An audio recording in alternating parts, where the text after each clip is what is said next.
Mhm. You're right. So we are live. All right. Hello, viewers. Welcome to your program, Welcome to Meet the Press with Lovejoy. My name is Lovejoy. On the program, we talk about anything and everything everywhere. We invite everyone to share their experiences. And we are still in the COVID-19 pandemic time. And most of our conversations are going to be biased towards that because we want to get as many people as possible. We want you to have as much information as possible on what is going on out there, on what is really occurring. Because what we realize that there is a gap, there's a major gap of information. Some people are scared. Some people think that uh, COVID-19 is a death sentence, but no, it's not. So what we're trying to do is we're trying to educate, inform, and also bring as much information as possible to you. But before I introduce my guest today, I just want to read these tests that are there, right?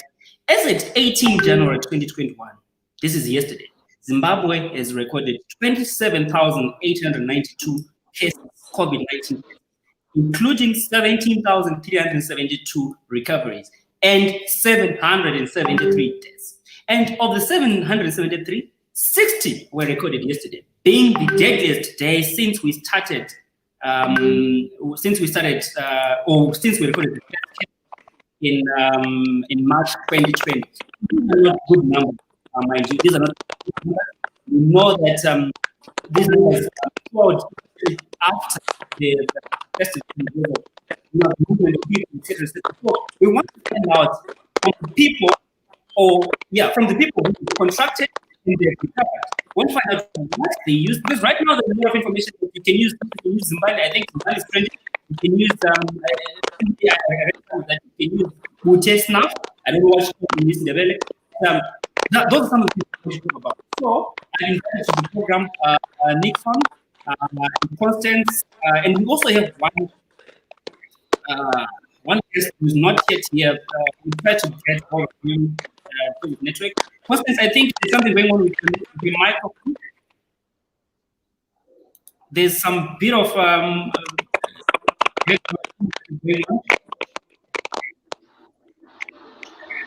Yes, the microphone is popping from this end. I could hardly hear you. Okay, I will try to rectify that. Welcome to the program, Nicholas and Constance. Welcome. We thank you for joining us. Nicholas, you are recovering, or you have recovered from COVID-19, right? Please share us with us your story. What happened? How did you find out that you were positive? What you felt? Anything that you think you might want to tell us. Good afternoon, everyone. Good afternoon, the viewers. COVID-19 is a reality. For me, at first, it was like a myth. We only hear people saying, so and so is tested positive to COVID-19, but I'd never been really affected by it. So sometime I've recovered from it. Sometime last month, I was at work when I started to feel dizzy. I started to feel dizzy, and I thought, maybe it's just one of those days when you don't feel okay. So I started feeling dizzy. Then eventually, as the day progressed, I had splitting headaches. So it was dizziness and headache. It was splitting headache. Then I went home. I thought, maybe it will pass. But as the day progressed, I started losing, appetite. I lost appetite. Immediately, I lost appetite. I had no interest in food. When I tried to eat something, the food was tasteless. I'd lost taste in the food. Again, I was dizzy, and I had, splitting headaches. I thought, maybe it's just flu. It will pass. Or I had a busy day. I had walked in the sun, so it's something that would sleep out. I slept. That was the first day I slept. The following day, I went back to work. Now the headache was was a bit severe. And beside the headache, my sinuses started blocking. So just to combat the headache, I drank painkillers. I went to work, spent the whole day at work. When it was around 4 o'clock, that's when it became a bit serious. Now I was now feverish. I was getting feverish, and the headaches were now too much. And I thought maybe I'm developing migraines or something. So I went home. Went home, tried to sleep. I couldn't sleep. It was now. The fever was now too much. You know, I would get into my blankets, and I feel very hot. I take off my everything, then I start to feel cold. So you know, it was an oscillation, hot, cold. I feel hot, very hot. Then if I remove any clothes or remove blankets, then I start feeling cold. So, and the headaches were now too much, and my nose is now, the sinuses were now completely blocked. So I started texting some guys, say, hey guys, I've got a heavy bout of flu.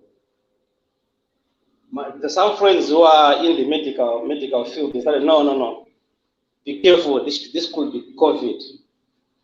They started prescribing, get Zumbani. So I had to come, where I stayed, there's Zumbani close by. I had to send someone to get Zumbani, guava leaves, gum tree leaves. I had Vicks in the house. And there's this Chinese medicine called tsunami. I don't know if you know it. Tsunami. Yes, I got tsunami. That's tsunami. It's a very powerful medicine. It's called tsunami. I got tsunami. I got ginger.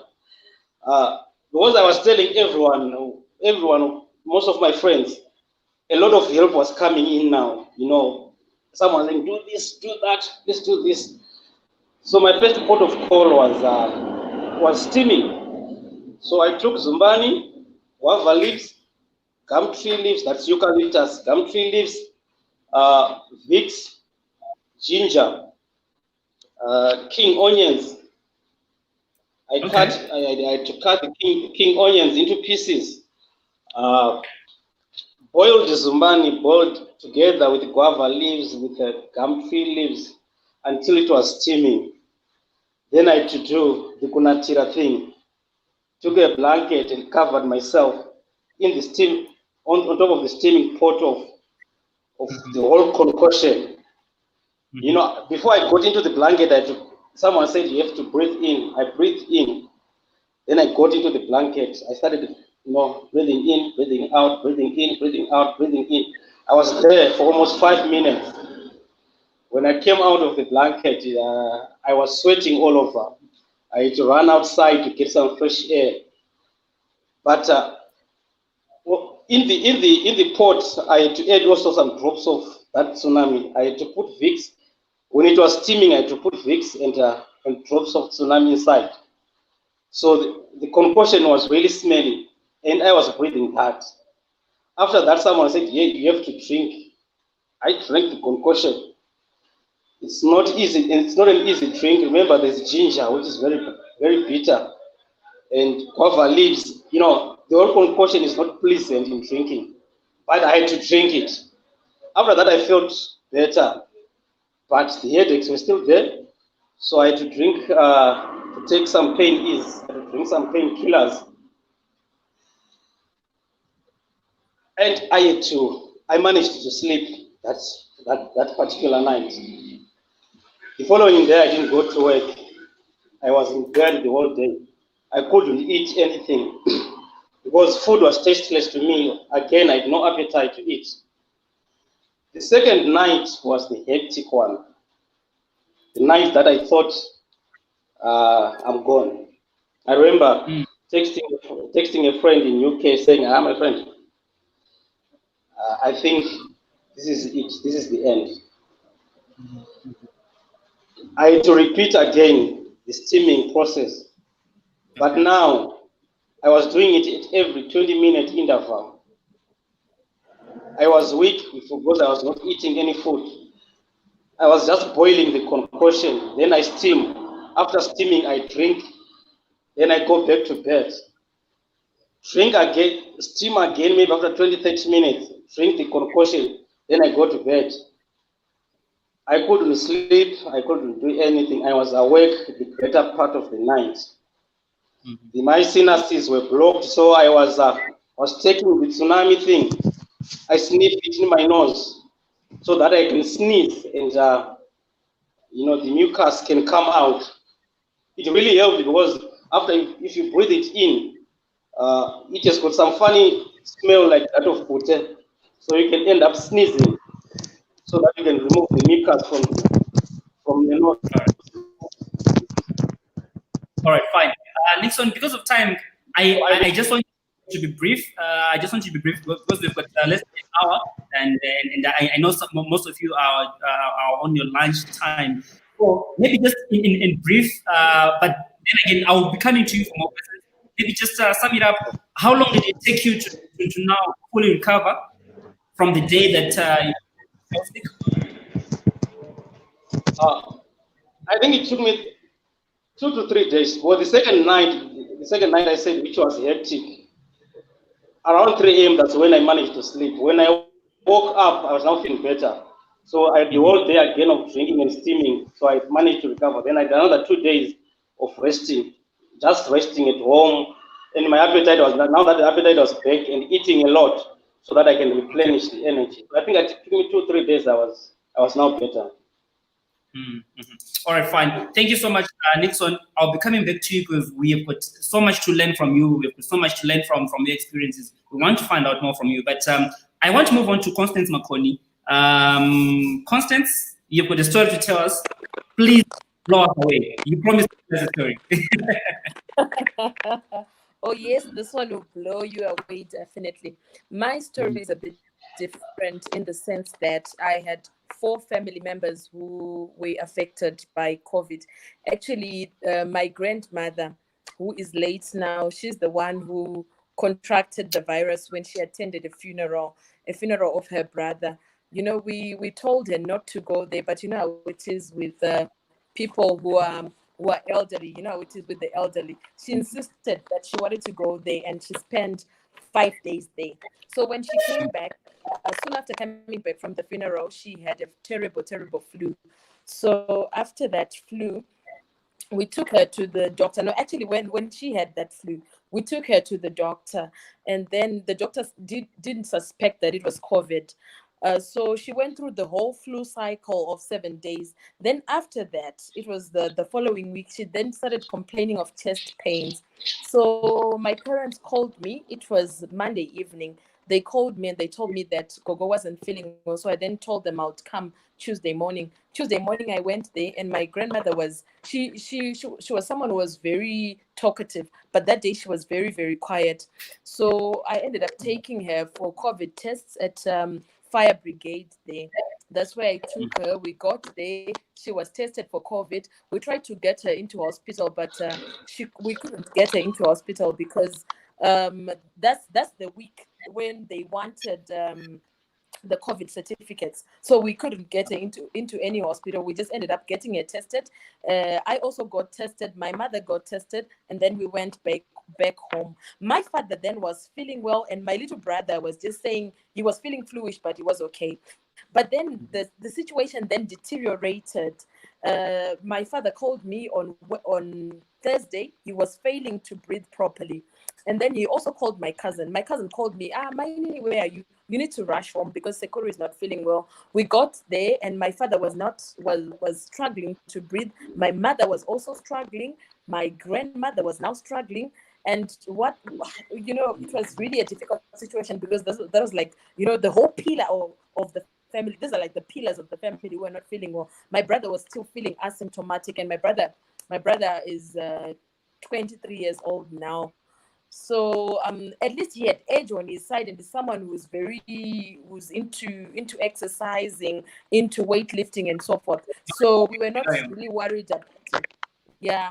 So it was the 3 we were worried about because all of them have had comorbidities. Like, for example, my grandmother, she was 89 and she was diabetic. She had high blood pressure. And then my mother, high blood pressure, very hypertensive, 50, 55. That was the age then. And then my father was turning 65, and he didn't have high blood pressure or any other comorbidity, but it was just the age and and Yeah. and COVID. But he was the one who was hard hit. So at first I was calling my brother who's in South Africa, and I was telling him, you know what, Daddy is really hard hit. And it was like, I don't know, don't you think it's the men with the flu syndrome? We were thinking, I know, maybe, we have never seen Dad not feeling well. So maybe it's just that now he's not feeling well and he's panicking. Everyone was panicking. I ended up moving back home because there was no one to look after them. I'm not even a health worker. I knew nothing about taking care of people with COVID, but I had to move back home, which was a tough decision because I had to leave my family, my husband, and my very, very young children. So I had to move in with the parents. And I remember when we got there, my grandmother's situation had deteriorated, my father's situation had deteriorated, and Mama was just trying to put up face because she's the one who was trying to be strong for these two in my absence. So when I got there, we started steaming my father. I remember that's the first thing that we did because he was really struggling to breathe. And like what Nixon said earlier, we used tsunami. That's what we used. We used tsunami pekutanga, initially with my father, and then on that day, that was on a Friday, I think we steamed him about 4 or 5 times. And then the following day, Saturday, I remember starting with the steaming program at 6 a.m. I steamed my father for 15 times. He ended up complaining, but I just could not imagine myself losing him because he was really in bad shape. And then my grandmother, she was now oscillating between recovering and not recovering. She was not eating and whatever. So you know how it is with diabetic people. I had to start researching on the internet and consult a lot of people on what exactly to do. I remember at one time I had to ask my brother to go and get a lollipop for her because we felt she needed some energy. So I ended up giving her a lollipop. That's what we ended up doing. But I used a lot of concoctions, the ginger, the lemon, zumbani, honey. But I used a lot of things, a lot of those things. So to be certain which one worked and which one did not work, I do not know. But I tried everything. I remember someone sending me a link to a YouTube video about dabbing the chest and the back area and also the lungs area with a towel that had been dabbed in hot water with salt. I did that for my father, and it really relaxed his chest muscles because he was really struggling. But I did that and it made him feel better. I remember even waking him up to change his sleeping position. I would do that with my grandmother. I would do that with my mother. So I had 3 nights where I did not sleep, just doing the rounds, being the healthcare giver in the house. And I was also at risk because being a tabula rasa, so to speak, when it comes to the medical field. I'm not a nurse. I didn't know. So it was just trial and error on my side, and I was just doing everything that people were telling me. So unfortunately, we lost Gogo on the morning of day 4. That's when we lost her. And it was a really difficult time because telling my father his mother had passed on when he was in that situation, we noticed that Gogo had died around 4 a.m. But we only told my father, I think around 8 in the morning, because we didn't want him to panic and what. That's just how difficult the situation was. But we continued with the routine, steaming. And I don't know how I don't know if this is allowed on this platform, but my father at some point he was coughing so much, and I ended up getting brown clear for him because I was just trying everything. I could not even imagine myself losing him. But the good thing is that when we lost Gogo, that's when we got a lot of help coming. That's when the COVID response came. And when the COVID response came, you know, it was a spectacular event in the ghetto, you know, with those COVID response people wearing their spaceships, zipping them up, and people were gathering, taking videos, taking pictures. You know, our house was labeled, you know, for a time, because people were saying, don't want the COVID, no more quads, and don't want the COVID. You know, it was primitive at the time, but we would laugh about it. We would laugh about it with my parents. And I remember even when it was, my father would call people, would call his relatives. Gogo is passed on. Are you coming for the funeral? And people would lie to him that they are coming. And that really crushed him, you know, until I sat him down and told him, Eddie, we have to prepare ourselves. We don't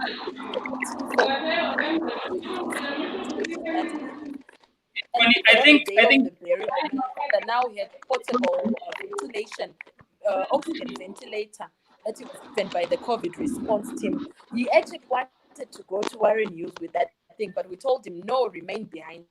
And we buried Gogo when it was only, I think, about 8 or 12 of us. Only a few relatives who were strong enough to come are the ones who come, and we totally understood, because you know, this is a crisis. It's a pandemic. You cannot expect people to come and mourn with you when they're also scared for their own lives. So that's what we went through. So to tell you what worked and what didn't work, I don't know, but everything that I was told from eating raw garlic, chewing it, and then gargling with salt water, warm water that has salt, gargling with it, and then chewing onions, placing onions everywhere in the house, and then rubbing their chest with onions, the chest and the back, and then cling wrapping onion on the feet, and then putting a piece of onion into the mask. You know, I did everything. But what I can tell you is that onion is God's gift to mankind. okay, interesting. Yeah. Mm-hmm. All right. So Thank you so that's much, what we Connie. did. Mhm. All right, thank you so much. I think there's a bit of feedback that is coming from wherever you are. We'll try to want to talk about, but waiting for us. People, welcome to the program. You were late for two reasons.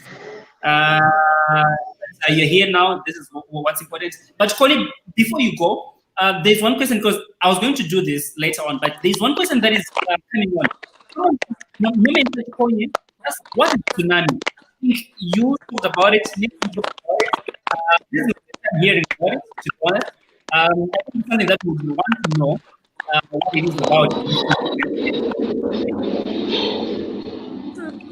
To be honest, I was told about tsunami by a friend who had Mhm. had COVID, and she told me about it and encouraged me to use it when I shared my story that, you know, my whole family was not feeling well. So she then told me where to go and buy it, and I bought it from Musika. From Pamusika. It was going for $1 for 2. I tried to Google about it, to Google search tsunami and the properties that it is made out of, but I could not really get the information. But what I read from the little box is that it is made from some camphor tree. What? It's a Chinese product, and this product, it's. I'm not speaking from a medical point of view. I'm just speaking from what I experienced. You just put a few drops, and it has got this scent that will just, I don't know, it will hit you on the face, and it will open the esophagus and nasal, whatever, you know.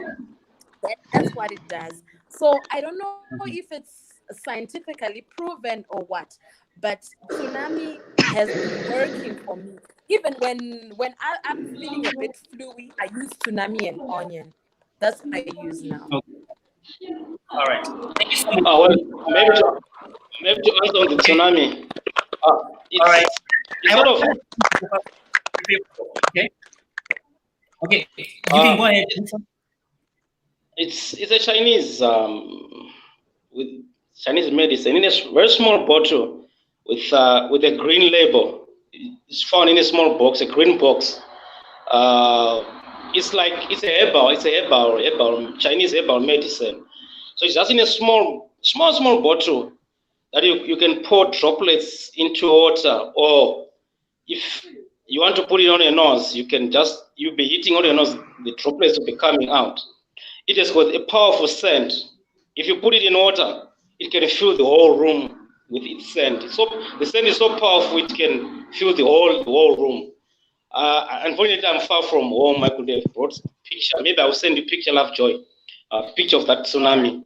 It's found everywhere, even outside. Those vendors who sell outside in Chinese shop, it's found everywhere. Just tsunami. I was told by a friend again. My last year when my boy had flu, and we had to use tsunami again, and he was relieved by it.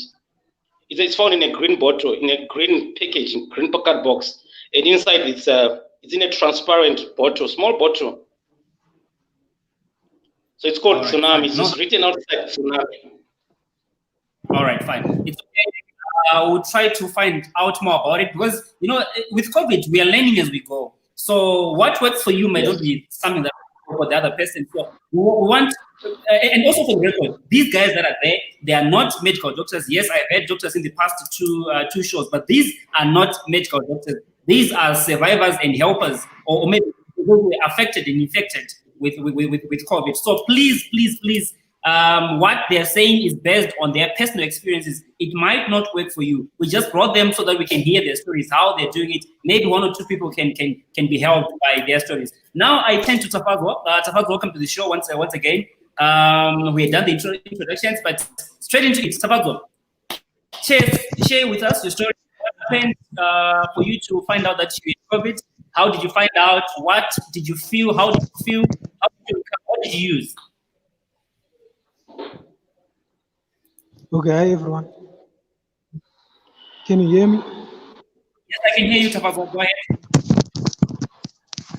Okay, my name is Tafazo, as you heard. I will try to summarize. I think most of the things were indicated by my colleagues. So what happened to me, I may not actually say I got it from work or I get it from home. But the advantage that I got was to be tested by CIMAS Medical Aid Society, just because I'm attached at CIMAS Medical Aid Society. So I tested positive in July. That's when we tested. So when I was told about my results, I was a bit shocked, but as time goes on, I had to manage the stress of COVID. You know how it is when you test positive from the pandemic. It may be a bit difficult for you, but I tried to manage the pandemic by making sure that I alleviated stress. So what happened is by during that time we only two, me and my father at home. My mother was in the rural areas, and also my sisters were at my auntie's place. So we only two, me and my father. So what I had to do, I had to take the remedies. And thank God to CIMAS Medical Aid Society. There's a doctor who used to check on me on daily basis, indicating if there are any new symptoms or if there are any changes. Actually, for me, I may not, I may indicate that I did not face the challenge of difficulty in breathing, but I had other symptoms like loss of taste, loss of smell, chest pains, headache. So some of the symptoms I experienced them, but as for difficulty in breathing, I did not experience that much.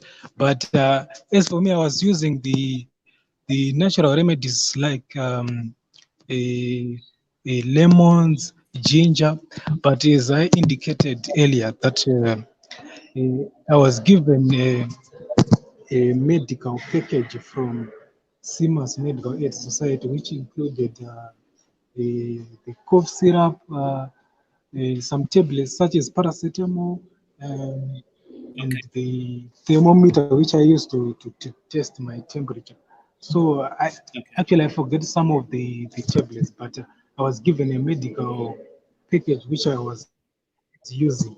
So uh, the doctor used to check on me on daily basis, making sure that if there are any symptoms, he would tell me that you have to take these medication. If there are changes, he used to say, take this medication and don't take this. So that was my experience. So during my experience, I used to wear a mask on daily basis. In fact, I had notified my friends that that was the case that I tested positive. So for the meantime, don't come to my house because I don't want to spread the pandemic. So for the first days, it was difficult for them to accept. You know, they would think that I'm lying, but as time goes on, they had to know that I was serious about this pandemic. I think you all know, as the president indicated, that this pandemic did not give us notice. It just came from nowhere. So Yeah. that's how I managed my experience from Okay. testing positive from the pandemic. Right. For how long were you sick? Did you need a bed? Did you need hospitalization? Did you go to the hospital?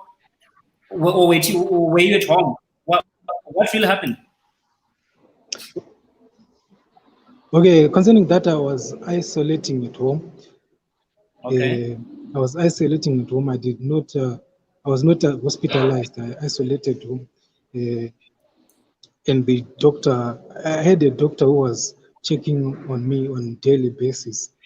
And also the UNICEF guys used to come at home, checking if there are any changes or any new symptoms.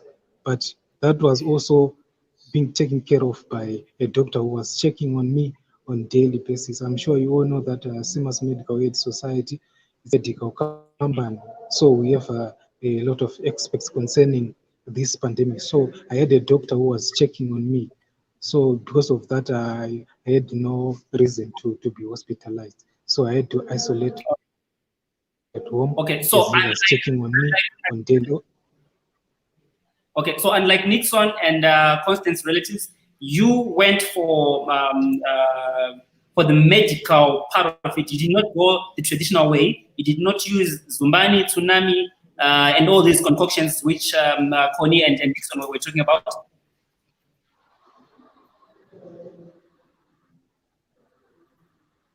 Tafago? Yes, sorry.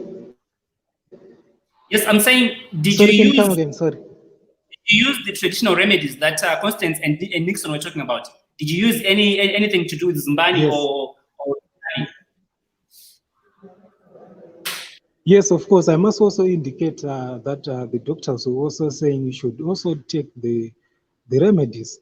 I still remember he used to tell me that you have to go Pazua for about 30 to 40 minutes, and also make sure that you take the natural remedies like lemons, ginger, yeah, Okay, all right. and also That's the interesting. issue of steaming. Yeah, yes, the issue of steaming. They used to encourage me that you have to steam. And how did that work out for you? Yes. Yeah, I think it worked because I had to steam. As for me, I used to steam 3 times a day. That is morning, in the afternoon, and in the evening. Because the doctors were also indicating that you have to steam because it is helpful. All right, interesting. Thank you so much, Tafazwa. I will try to come back to you again, to hear much more about what went on. Right, now I come to one of the issues that is affecting us really. I think this is a global pandemic within the pandemic itself. The issue to do with lack of acceptance, the issue to do with the discrimination on its own, especially for people who have tested positive, or for people who have recovered, or for people who have had their relatives testing positive to COVID. This is something that is going on. And it's really disturbing because a lot of people who want to be helped are failing to get that needed help. So I'll start with you, Nixon. When you tested positive, did you have any support systems? Did you have anyone supporting you? Did you have anyone coming close to you? Be it family, be it friends. Do you have anyone that you're talking to during your time? I would say when I did test positive, nowadays we are in family groups. I did announce in our family group that Tim, this is what is happening, and in other friends groups. As in visitations, no, nobody really visited me during that time. Even my own co-workers at work, they would check on me via WhatsApp or call. Nobody didn't even attempt to visit. Of which I understood because people were afraid that if you visit him, probably will get the virus, infected by the COVID. Mainly my support systems were people who were calling and giving encouragement. Messages of goodwill when I was down. So support systems are critical during the period because if you don't get support systems to recover, you need people who encourage you. So I had a lot of friends, some who are calling, encourage me, please do. When you are sick, sometimes you are told to do something, but you don't. So I have a friend, she's in UK, to make sure, please, if you've done this, I want to see pictures of you steaming. I want to see pictures of you boiling water and boiling this money. That kind of thing. So I have people who were encouraging me a lot, but no one visited. We ended visiting. No one visited. And I must say the stigma is really real. Where I stay in the ghetto, we have a family. The whole family is tested positive to COVID. And unfortunately, the neighborhood have begun to know about the situation.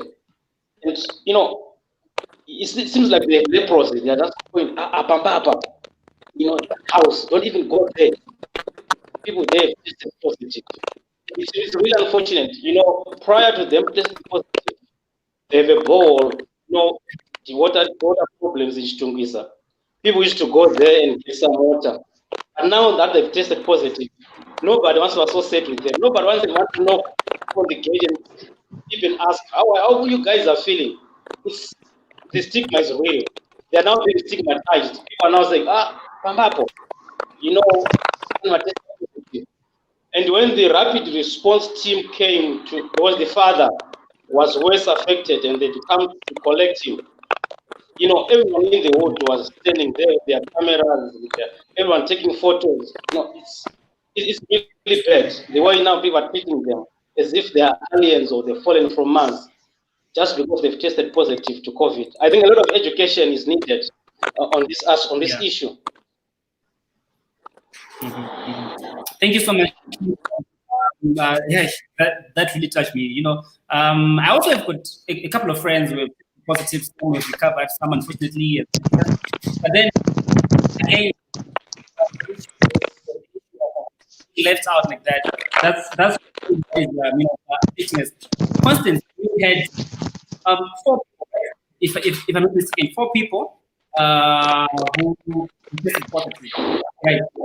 You have support other family members, you have support systems, you have someone calling me, you have people just giving me support that you need.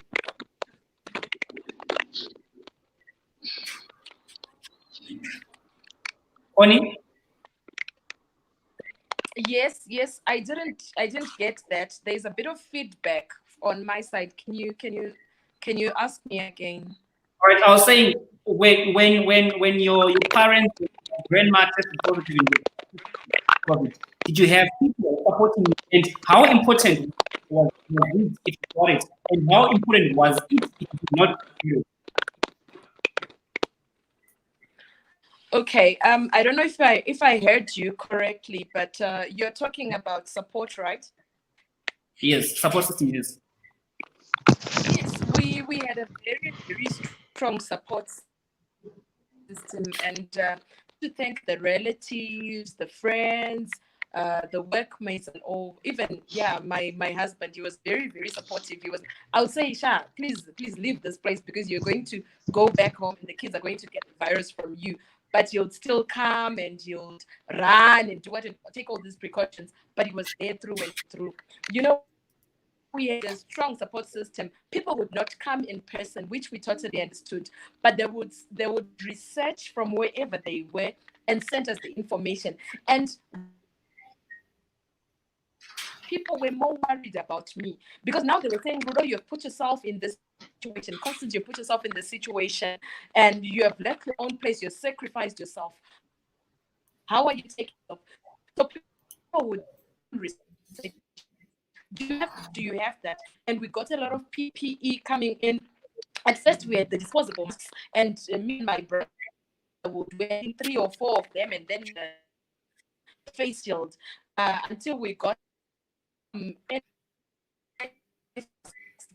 sent to us, and we're told where any is you they do some more. So we had a lot of support. We had people sending us sanitizers, the sanitizer to sanitize the house, the sanitizing sprays and so forth.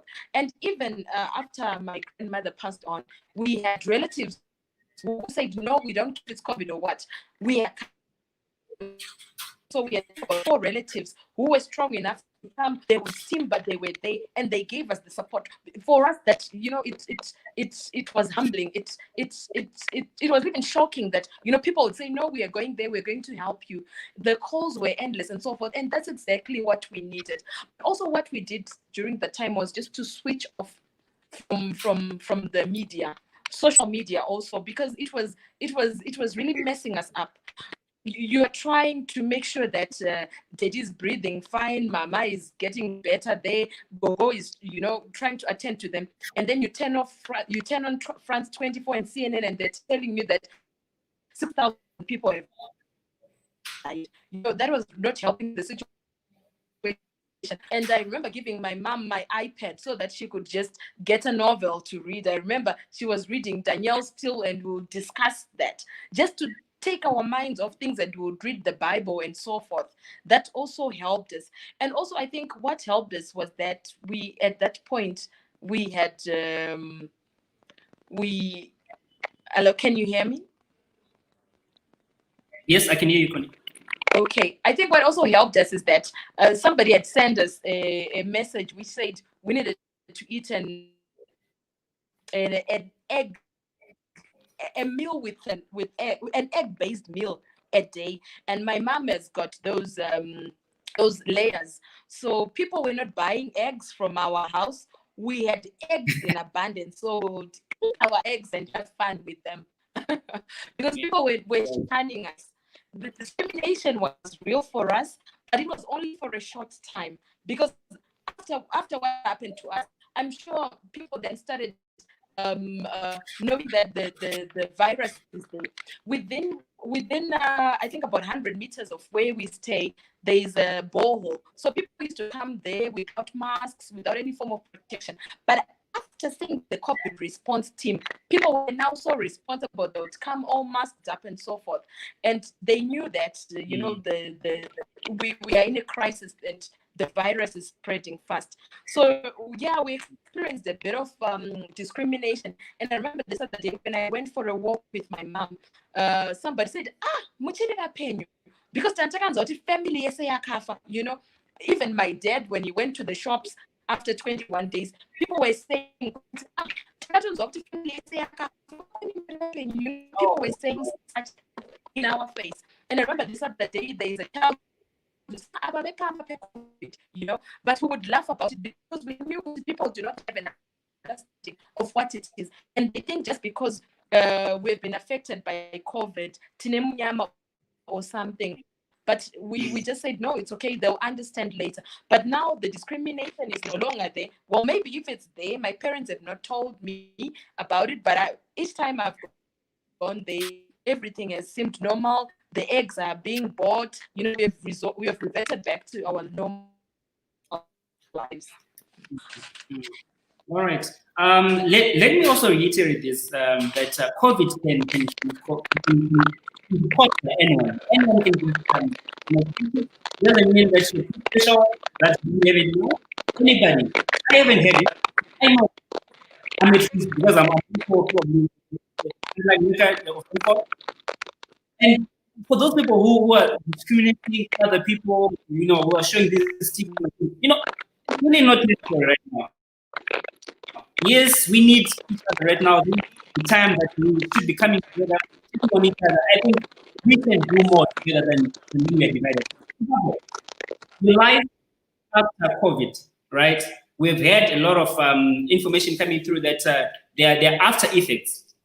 COVID, probably you start breathing. You're having difficulties in breathing. You might, you have chest pains, yes, there, headaches. Can you take us through how do you feel now? I think you're the best person to talk to because you tested positive in July. That's 7 months ago. So tell us, how do you feel now?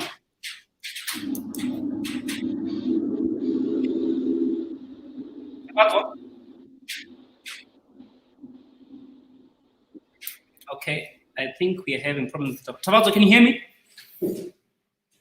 Okay. Tabato? All right, okay, all right, it's okay. My apologies. Yes, I can hear you now.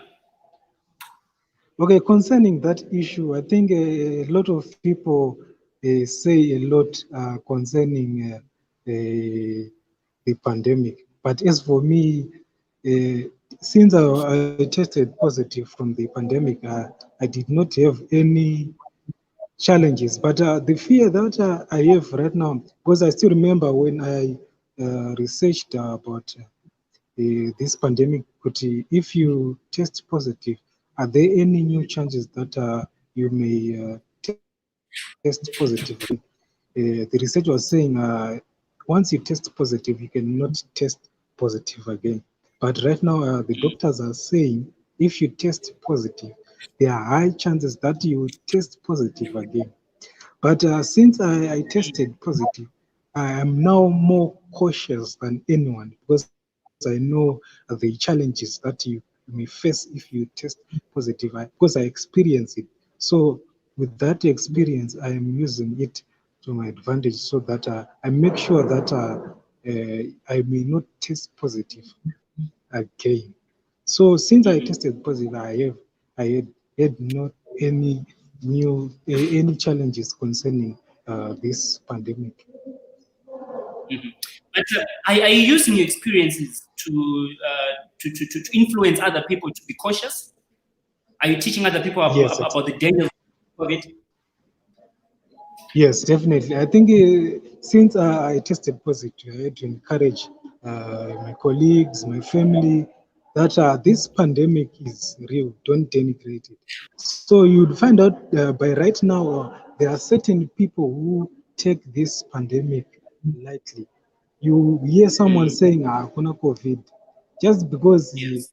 you haven't had any experience in your family, you think that this pandemic is not real, but this pandemic is real. So since I tested positive, I've been more motivational to my family, to my friends, telling them that you have to be more cautious concerning this pandemic, because what I experienced doesn't mean that you are going to experience the same. Yes, I may survive this pandemic, but you may not survive it. So you have to be more cautious concerning this pandemic. I think I've been more motivational since I tested positive to my friends and the family.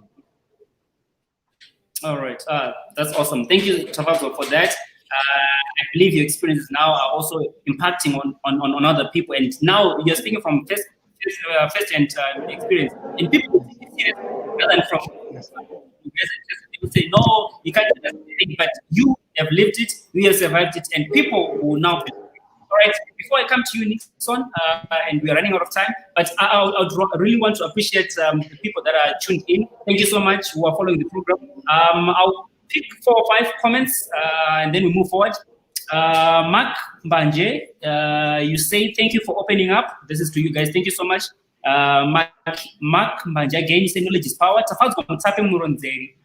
He says we need lots of these platforms so people get information. Thank you so much. We try our best to bring you as much as we can during this time. And then Talemuyambo Zinyango. These platforms are better than our hospitals. Or we say our medical doctors are still more powerful than what we bring you here. This is why we also try to bring them. I think in the past 2 editions we brought in medical doctors to just give you that medical expertise that they bring. Yes, we might be conscious of use and etc., but we need their expertise. You need to go to the hospital and also find out as much as you can about COVID. And Norman was asking about what's tsunami. We answered that. Thumbs up to you, Koni. Wakamira Mira, Mama. Okay, say Nigel, what is tsunami? We talked about that. Kumbirai Kahia, Chikore, she says, power to you, Constance. George Manya says, okay, thanks, Nkoma George. Well done, Koni. You showed strength and resilience. I see this tsunami is being talked about everywhere. Is made to help Chimbiri each. Okay. Amanda Makamure says, well done, Koni, for being a pillar of support for your parents. Thank you so much, Amanda, for tuning in. And then there's this comment, guys. All right. I didn't put it out there because of what it says. But now I need us to talk about this briefly. McLaren Macheka, he says, nonsense. Don't try to brainwash people. COVID doesn't exist. It's your deal with your journalists. I did not want to us to talk about it, but from what Safat was saying, I think we really need to talk about this. I'll start with Nixon briefly. Let's talk about this comment. There are people who still think that COVID doesn't exist. What do we do with those people?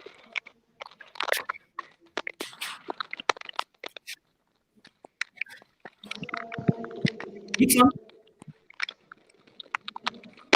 It's unfortunate we have people who still have that mentality that COVID doesn't exist.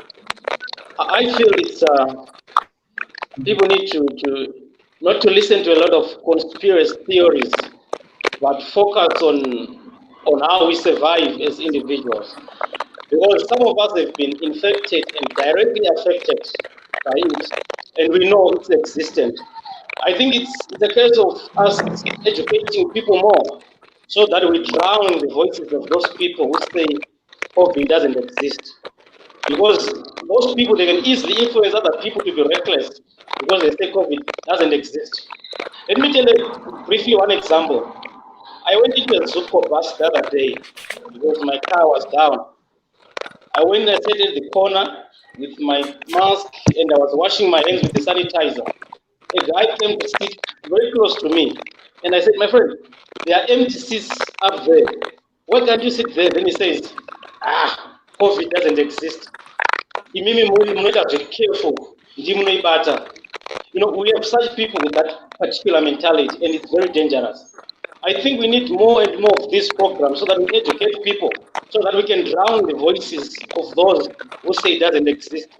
In other words, we can also convert them so that they realize that COVID is a menace to our society. Thank you so much, Nixon. You speak it with wisdom, and you know what? This is what we need. This is why we reflect. There's someone who lost someone so close to today with COVID, and you the people who dismiss. You don't have long. Even before we came online, I shared another video from a pastor, and he was dismissing COVID. He was dismissing the vaccination. He was saying that they don't exist. They are non-events, but we need to keep dying. And this is the reason why I had to read out the number of people that are dying. Let's tell you, as of now, we've had people dying since March. I mean, since last year, January. And if people spread such information, what do you think about it?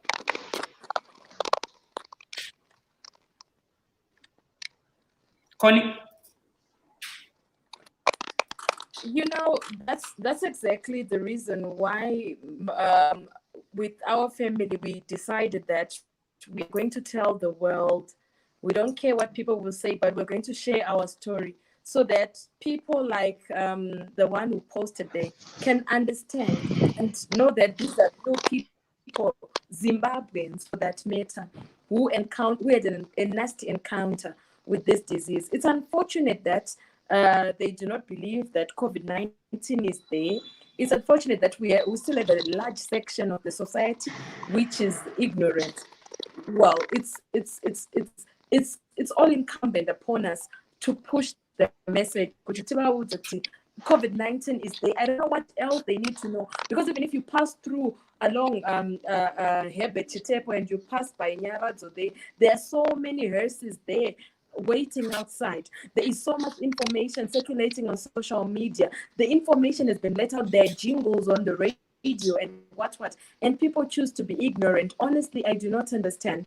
But I don't know, but it's there. COVID-19 is real. Whether you have been in a plane or not, whether you've been to China or not, whether you have traveled or not, COVID-19 can just knock on your door and the next day you'll be suffering from it. So I think we just need to continue talking about it, hammering about it. And yeah, maybe people will understand that it's so sad that, even more than a year after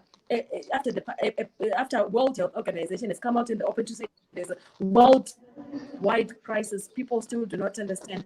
I do not understand such levels of ignorance, but yeah, we have such people in our society and we have to continue educating them. Thank you so much, Connie. It pains me, we have to convince. Yeah, exactly. Yes, it's COVID. Yes, it does. And we convince a lot of people that it is there, it is real. Maybe people need to look relatively they say that it's there. Because always the people mentality, right? Then we are doomed. We might try all we want, because it only takes one or two people to keep the spread going on. You and I, people are the ones that we should try. So is we conclude, really just read out the comments and then I can see the round of okay, Precious, she says, my brother-in-law is an assistant doctor and nurse. They can't put food by the door. Say I was discriminated. I wanted to protect my friends and family. I tested positive. I think this is March. Oh, all right. Okay, she was giving us a lot of detailed things about what she went through. I'll just put them on the screen so everybody can see. Then in this person says the only people that does not exist if you haven't had anyone close to you have it. Slow people had a full share with you, and I believe you must take it seriously. All right. And then I know it's a total you can tsunami is an essential oil that is believed to have immense medicinal properties when killing with family or ecoral. Okay, thank you so much, Commodore, for this. The president saying, will among be very COVID? I suffered a lot. So again, it goes back to what I was saying. We need to take it seriously. Maybe maybe not but it is the number of people that are contracted. We've had 96 million people contracting the virus. 2 million people have died. 68 million recovered. Yes, we are really thankful that a lot of people we can a lot of people recover. You might not be the people who recovers. So you need to play your part. Tapato, we are about to close. Please tell me how would you encourage everybody out there to go about their business right now? What would you say to someone who's feeling sick right now?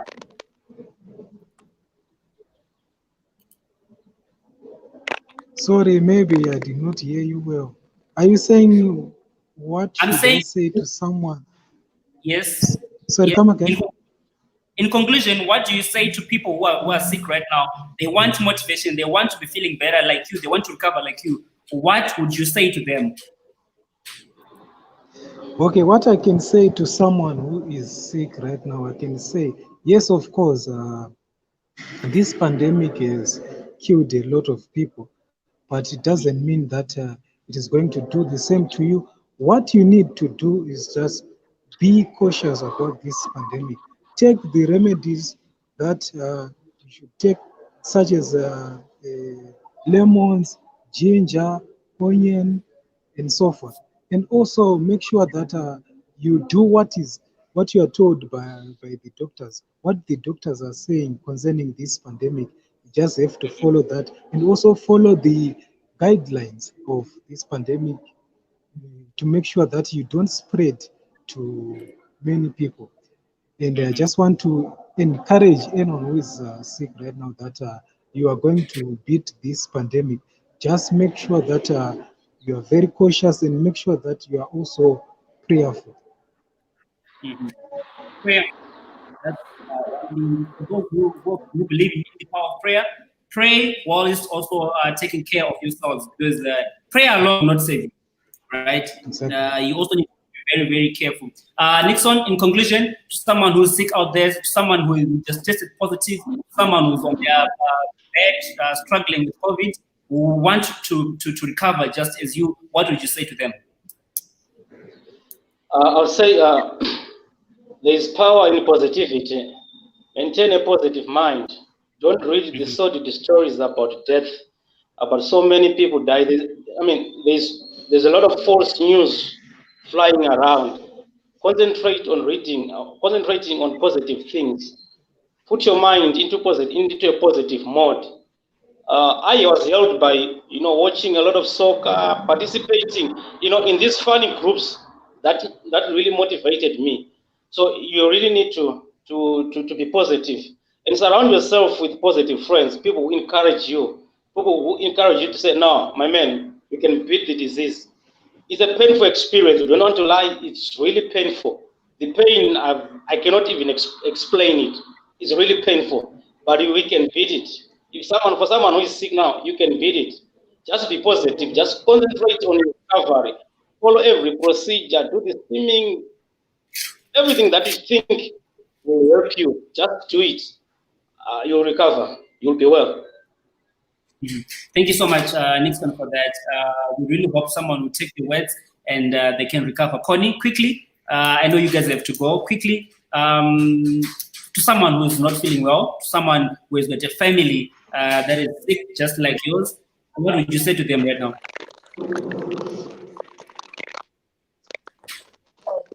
What I can say is Psalms 108, and I will not die, but I will live and testify the goodness of the Lord in the land of the living. And also there's a Psalms in 71 which says, you who have taken great trials and tribulations, you will revive me again, you increase my greatness, and you comfort me again. Those were the verses that kept me going. I couldn't even pray, but those verses kept me going. I knew that there are a lot of recoveries outside there that are not being talked about, and I focused on that. I did not focus on the death. So whoever is not feeling well, focus on recovering. Be positive. Read a lot of positive things, and tell yourself that you believe, and God will grant you that. Thank you so much, guys. Thank you. The takeaway from all your conclusions that you need to maintain a positive mentality. And, I think one of the key issues that we need to is masking up and sanitizing, making sure that you're just everywhere wherever you are.